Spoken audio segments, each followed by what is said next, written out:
मैं इस समय गुलगंज के प्राथमिक स्वास्थ्य केंद्र में हूँ और मेरे साथ डॉक्टर मयूरेंद्र त्रिपाठी जी हैं। हम उनसे जानते हैं कि प्राथमिक स्वास्थ्य केंद्र में क्या क्या सुविधाएं हैं इस वक्त, क्योंकि ग्रामीण क्षेत्रों में शासन और सरकार की जो प्राथमिकता है कि हर आदमी को स्वास्थ्य लाभ मिले, हर आदमी को इलाज मिले।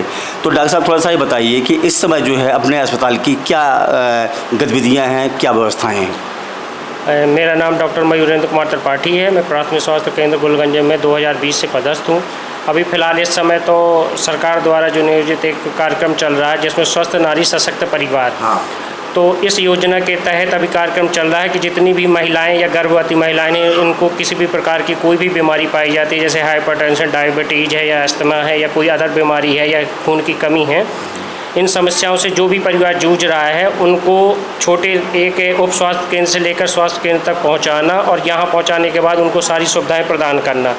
पीएचसी में यहाँ डिलीवरी पॉइंट भी है, तो हर प्रकार की डिलीवरियों भी यहाँ करवाई जाती हैं।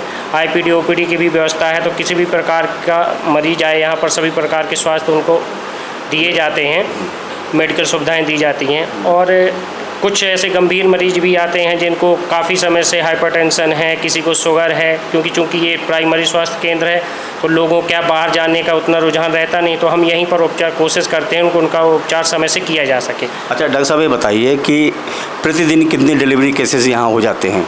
सर वैसे यहाँ मंथली हम लोग देखते हैं 40 से 45 कभी 50 डिलीवरी एक मंथ में हो जाती हैं, और जो ओपीडी है लगभग 40 से 50 की ओपीडी पर डे रहती है यहाँ पर। तो यहाँ पे जो महिलाएं आती हैं खासकर उनके स्वास्थ्य को लेकर के आप लोग क्या सुविधाएं देते हैं, क्या उनकी व्यवस्थाएं हैं, या डिलीवरी होती है तो यहाँ नर्सिंग स्टाफ कितना है। सर नर्सिंग के यहाँ 6 स्टाफ हैं हम लोगों के पास, जिनमें से 3 स्टाफ नर्स हैं, 3 ANM हैं, जिनकी समय समय के अनुसार ड्यूटियाँ लगाई जाती हैं। 3 ग्रुप में हम लोग बांट देते हैं, एक सुबह रहती है, एक रात्रि में रहती है। सुबह में 2 टाइम पे रहती हैं ड्यूटियाँ। ओपीडी आईपीडी के लिए अलग है, और अपने पास लगभग स्वास्थ्य सुविधाओं के हिसाब से सभी स्वास्थ्य कर्मचारी पर्याप्त हैं और बढ़िया सुविधाएँ हम दे पाते हैं। तो अभी जो शासकीय दवाएँ हैं उनकी मतलब किस किस प्रकार की दवाएँ अपने पास अवेलेबल रहती हैं।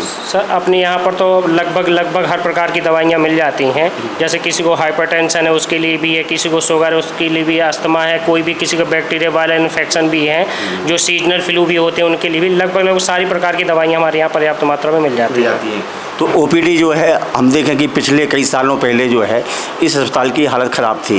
यहाँ पर डॉक्टर रेगुलर नहीं रहते थे तो लोग परेशान होते थे, छतरपुर जाते थे या झांसी जाते थे। अब आप यहाँ 24 घंटे अपनी सेवाएं दे रहे हैं और लोगों को भरपूर फ़ायदा मिल रहा है। तो अब ये बताइए कि 24 आवर आपकी ड्यूटी के दौरान लोगों को मुख्य रूप से कौन कौन से रोगी जो है यहाँ आते हैं। सर अभी तो जैसे सीजनल इसमें सर्दी जुकाम बुखार डायरिया के ज़्यादातर मरीज मिलते हैं, तो इस समय यही आते हैं। लेकिन वैसे मैं तो 2020 से यहाँ रहकर निवास करके देखता हूँ 24 घंटे मरीज।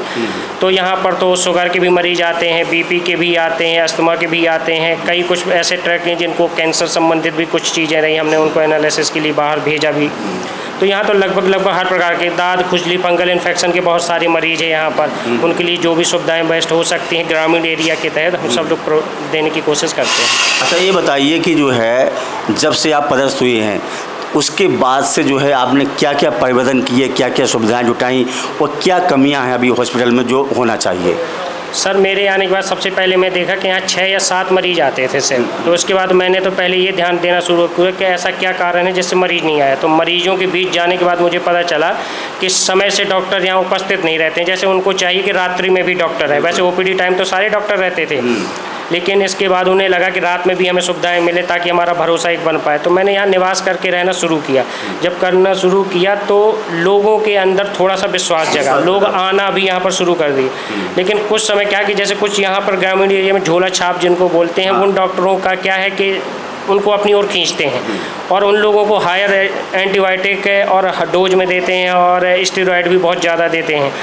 तो धीरे धीरे हम लोगों ने कैंप भी कुछ लगाए गांव में जाके, उनको समझाइश भी दी, तो काफ़ी अंतर आया है गांव में और लोग आना भी शुरू कर रहे हैं धीरे धीरे। लोगों का विश्वास जगा है, लोगों को ट्रीटमेंट भी समय से मिल रहा है, रात्रि में भी सुविधाएं मिल पा रही हैं। तो धीरे धीरे और जो अहम अभी जो भूमिका जो बदलाव करने की ज़रूरत है जो वहाँ पर है कि उन लोगों के अंदर ये रहता है अभी कि यहाँ पर छोटा अस्पताल है तो मशीनरी सुविधाएं या ब्लड टेस्ट इन्वेस्टिगेशन उतने नहीं हैं।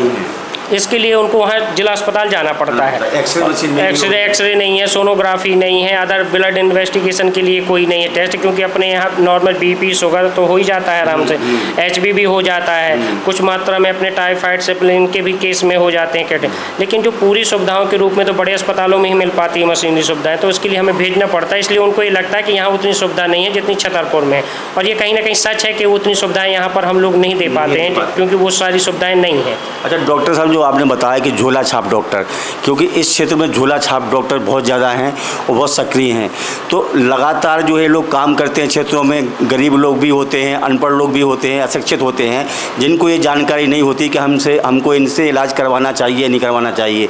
और जो झोला छाप डॉक्टर हैं उनको ये नहीं पता होता कि हमें कौन सी डोज देना है, कौन सी नहीं देना है, कितनी देना है, कितना नहीं देना है।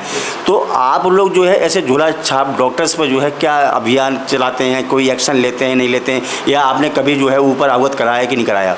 सर, हमारे वरिष्ठ अधिकारी द्वारा कई बार इनको नोटिस प्रदान किए गए हैं, कई बार इनको बोला भी गया है कि ये अपना बंद करिए, कई बार सील करवाया गया है, और ये सील करवाने के बाद फिर से सक्रिय होने का कारण जो भी है उतना तो नहीं उनका डिटेल है, लेकिन हम लोगों ने तो कई बार ये इन्फॉर्मेशन सर तक पहुँचाई है। CMHO सर जो वरिष्ठ अपने BMO सर हैं, उनके द्वारा तो कई बार इनको नोटिस प्रदान किए गए हैं, बंद करने का आश्वासन भी दिया गया, कई तो बंद किए गए हैं, लेकिन कुछ के पास डिग्रियाँ होती हैं जैसे लाइसेंस संबंधी, तो वो लोग कर पाते हैं प्रैक्टिस, और हम लोग इनको बुला के भी समझा देते हैं जिनके पास सर्टिफिकेट है या कोई स्वास्थ्य संबंधी ऐसी डिग्री या डिप्लोमा है, कि आप कम से कम जैसे जो मरीज़ आपको नहीं समझ में आ रहा है तो आप हमारे PSC यहाँ रेफ़र करें, ताकि हम उनको समझें। आप बिना कोई जांचे, बिना समझे, बिना बात के कोई ऐसे एंटीबायोटिक इतना हाई डोज ना दें।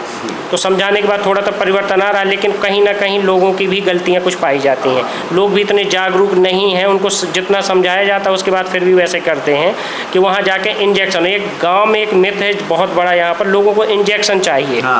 और वो इंजेक्शन ऐसे हमारे पास भी आते हैं तो बोलते हैं कि आप ऐसा इंजेक्शन लगा जो वो लगाते हो, हम लोग वैसा नहीं लगा सकते।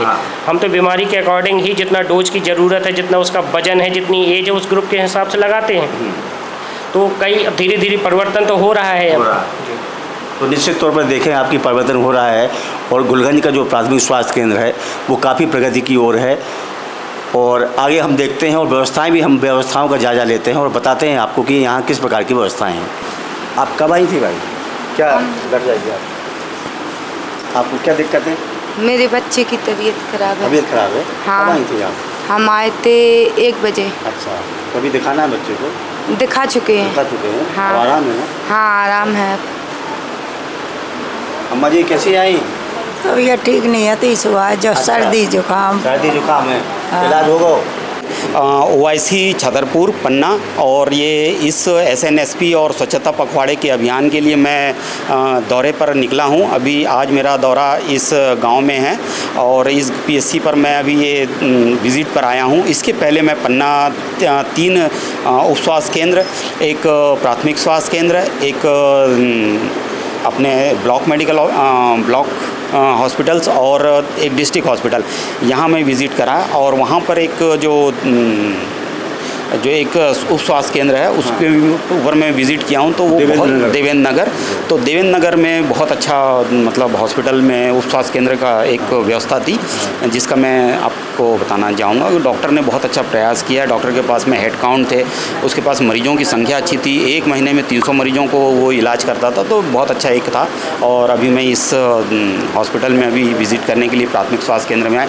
इसके पहले मैं अभी आते समय बड़ा मल्हारा भी जा रहा हूँ, और इसके पहले एक